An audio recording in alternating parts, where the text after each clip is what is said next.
Selamat pagi, Bismillahirrahmanirrahim. Assalamualaikum warahmatullahi wabarakatuh. Om Swastiastu, Namo Buddhaya, salam kebajikan, salam kesejahteraan untuk kita semua.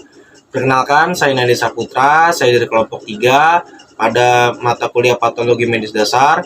Saya memiliki kelompok yang beranggotakan Hidayat Mahmud dan Mafiro. Pada mata kuliah ini, pada mata kuliah Patologi Medis Dasar, kami ingin membawakan sebuah topik yang berjudul tentang influenza. Sebelumnya, apakah itu influenza? Influenza adalah sejenis penyakit yang disebabkan oleh virus yang biasanya kita alami pada musim penghujan dan juga dengan berbagai faktor lain-lainnya. Selanjutnya akan dilanjutkan penjelasan yang lebih mendalam oleh rekan-rekan saya. Selamat menyaksikan. Definisi. Influenza adalah penyakit pernapasan menular yang disebabkan oleh virus influenza yang dapat menyebabkan penyakit ringan sampai penyakit berat. Penyebab influenza adalah virus RNA yang termasuk dalam keluarga Orthomyxoviridae yang dapat menyerang burung, mamalia, termasuk manusia. Influenza dibagi menjadi 3 tipe, yaitu tipe A, B, dan C. Virus ditularkan melalai air liur yang terinfeksi yang dikeluarkan pada saat menderita batuk, bersin, atau melalui kontak langsung dengan penderita. Ada 2 jenis virus influenza yang utama menyerang manusia, yaitu virus A dan virus B. Bila terserang penyakit ini, pekerjaan sehari-hari akan terhalang karena gejala penyakit seperti tidak enak badan, demam, rasa pegal, lemas, lesu, bersin-bersin, dan terasa nyeri di otot dan sendi. Untuk menghilangkan gejala, dapat menggunakan obat-obatan yang sesuai bila diperlukan. Perlu diketahui bahwa obat-obatan hanya digunakan untuk meringankan gejala, bukan untuk mengatasi virusnya. Perbedaan gejala pilek dan flu. Pada gejala pilek, yaitu hidung tersumbat, mata berair, dan merasa lelah. Pada gejala flu, yaitu demam, nyeri tubuh, dan kelelahan yang luar biasa. Lalu ada kesamaan gejala flu dan pilek, yaitu batuk, hidung tersumbat, sakit tenggorokan, dan sakit kepala. Baik, selanjutnya bioperspektif korelasi. Nah, pada kondisi normal, yang pertama tubuh kita itu masih merasakan dalam keadaan normal. 2, saat bernafas dapat berjalan dengan lancar. 3, tubuh tidak merasakan kelelahan dan lemas. Dan yang keempat itu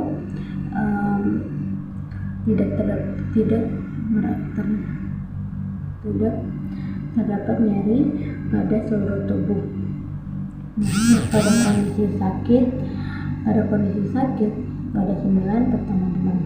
Nah, demam ini bila terjadi demam itu suhu tubuh kita mencapai 38 derajat Celcius atau lebih tinggi.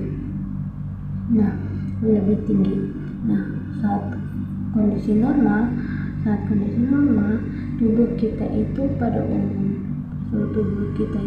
umumnya berkisar antara 36 sampai 37 derajat Celcius. Nah, demam ini terjadi akibat reaksi dari sistem imun dalam melawan infeksi virus, bakteri, jamur, dan parasit. 2, itu fatigue atau kelelahan. Nah, fatigue atau kelelahan ini, ketika flu, tubuh kita itu tidak jarang merasakan lelah dan lemas. Nah, ketika lelah dan lemas ini datang, adalah kita untuk beristirahat dan tidak melakukan aktivitas apapun dulu. Karena istirahat selain untuk mempercepat pemulihan, istirahat yang cukup juga berguna untuk menghindari penularan virus influenza kepada orang lain. 3, sakit tenggorokan. Sakit tenggorokan ini biasanya menjadi salah satu gejala awal pada penyakit pernapasan termasuk flu. Nah, salah satu penyebab sakit tenggorokan ini karena adanya infeksi termasuk infeksi virus influenza. 4, itu hidung tersumbat atau berair. hidung tersumbat atau berai ini menjadi salah satu gejala awal penyakit influenza yang kerap kali dirasakan oleh penderita.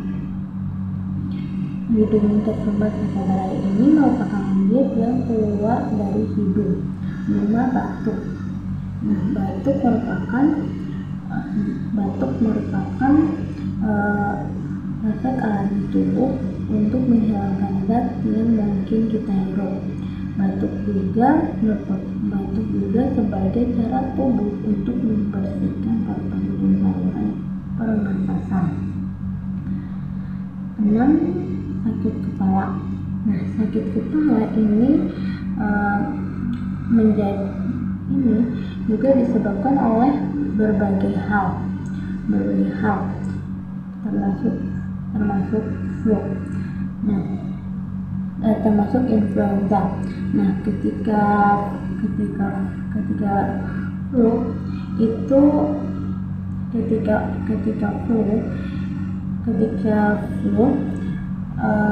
wajar akan tetap flu. Ketika flu wajar untuk kita merasakan sakit pada bagian kepala dan daerah sekitar mata.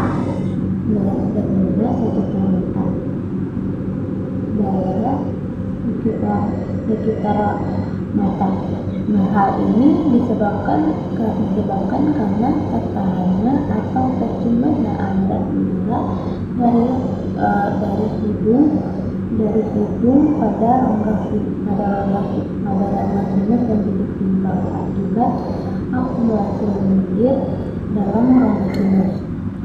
7. Mata berair. Nah, mata berair ini juga disebabkan berbagai hal, mulai dari iritasi apalagi hingga penyakit pada sistem imun dan saraf. 8. Dalam itu sesak nafas. Sesak nafas ini juga penyebab utamanya adalah jalan nafas di hidung tersumbat, sehingga kita dapat kesulitan bernafas seperti biasanya. Dengan itu diare atau mual. Selanjutnya, day by day symptoms of the flu atau gejala flu sehari-hari. Nah, pada hari 0 itu belum merasakan gejala apa-apa, tapi setelah 24 baru mulai merasakan sedikit merasakan gejala-gejala tersebut. Nah, nanti bisa hari 1 sampai 3 itu baru mulai merasakan penurunan imun dan reaksi gejala tersebut. Nah, gejala-gejala tersebut yang pertama itu exhaustion atau kelelahan, nyeri otot, demam, batuk, dan sakit tenggorokan. Nah, hal tersebut kalau ingin bisa lebih cepat sembuh, bisa bantu recovery dengan obat. Nah, nanti kalau memang itu benar bantu dengan obat, nah nanti di hari 4 sampai 7 itu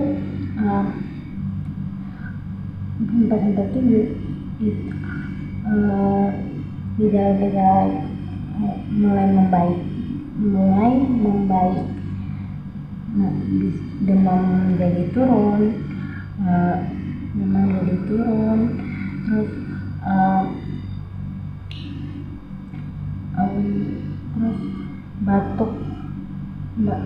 batuk mulai membaik, terus bernafas menjadi lebih mudah dan tidak merasakan kelelahan. Kemudian ada psikososial perspective correlation. Di sini saya akan membahas tentang bagaimana interaksi sosialnya, preventifikasinya, dan juga bagaimana upaya recovery-nya.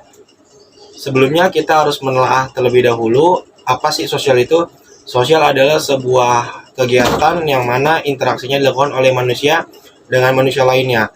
Dalam kajian sosial, manusia tidak bisa hidup sendiri. Homo homini socius, manusia memerlukan manusia lainnya. Lalu bagaimana korelasinya dengan penyakit influenza ini? Yang pertama ada yang namanya social distancing atau mengurangi pemaparan.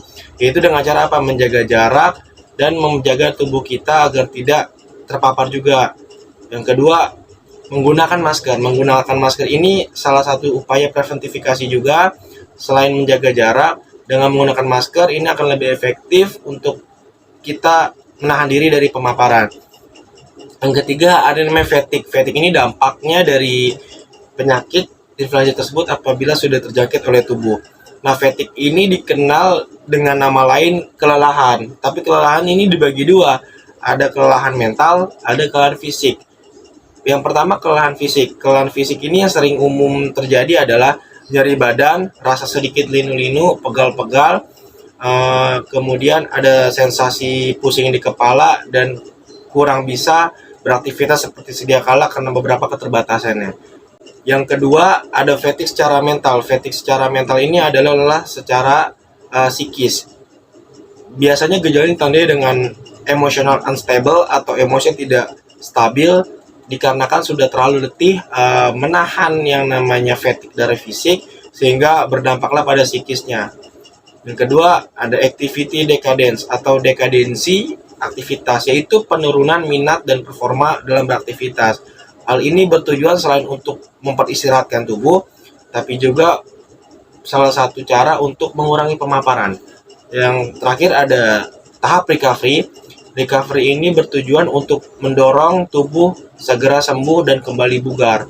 Adapun perbedaannya antara recovery dengan pencegahan.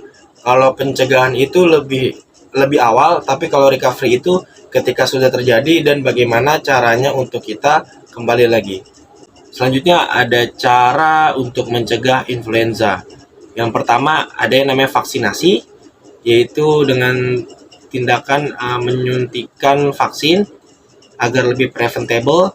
Yang kedua, tetap menjaga tangan kita untuk bersih. Yang selanjutnya, mengcover atau menjaga wajah kita, salah satunya dengan menggunakan masker. Lalu ketika sedang beraktivitas atau sudah beraktivitas, kita biasakan mencuci tangan dan jangan segera menyentuh wajah.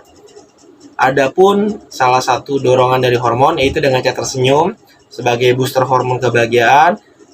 Lalu ada juga dengan cara makan makanan yang sehat. Ada juga dengan cara exercise, yang mana exercise ini dapat meningkatkan imun kita. Ketika imun kita terjaga dan imun kita stabil, maka akan berdampak pada ketahanan tubuh yang lebih maksimal. Kemudian jika kita sudah terjangkit atau mendapat gejala-gejala dan memang sudah memasuki tahap fatigue atau kelelahan, sebaiknya disarankan untuk stay at home, untuk kita full rest dulu, recovery dulu, supaya apa? Supaya lebih cepat untuk kembali lagi beraktivitas dan mengurangi potensi kita menularkan kepada orang-orang di sekitar kita. Peran fisioterapi.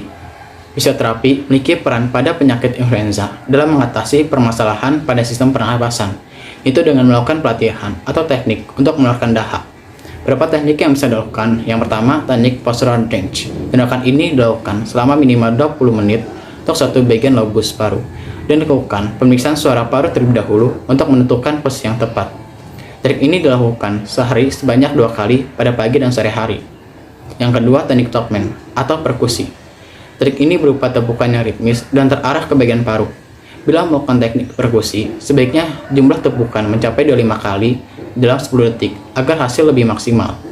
Teknik ini dilakukan selama 3-5 menit untuk tiap bagian dari paru-paru. Yang ketiga, teknik vibrasi. Teknik ini dilakukan dengan menggetarkan dada. Teknik ini dilakukan pada saat pasien ekspirasi, di mana sebelumnya pasien diminta tarik napas, kemudian saat ekspirasi diberikan vibrasi, sampai akhir ekspirasi dengan frekuensi 4-5 kali getaran. Yang keempat, latihan batuk efektif. Cara melakukannya, pertama ambil posisi duduk tegak atau berdiri. Kemudian tarik napas dalam sebanyak 3 kali. Kemudian tarik napas dan batukan sebanyak 2 kali secara berturut-turut tanpa ada jeda. Baik, selanjutnya ada poster dari hasil PPT kami. Terima kasih sudah menyimak video dari kelompok kami. Kami harap dari video yang sudah dipaparkan tadi mampu menambah khazanah pengetahuan kita dan juga mampu memberikan dampak yang positif untuk kita semua. Saya akhiri sampai di sini. Kami izin undur diri. Wabil taufiq wal hidayah. Wassalamualaikum warahmatullahi wabarakatuh.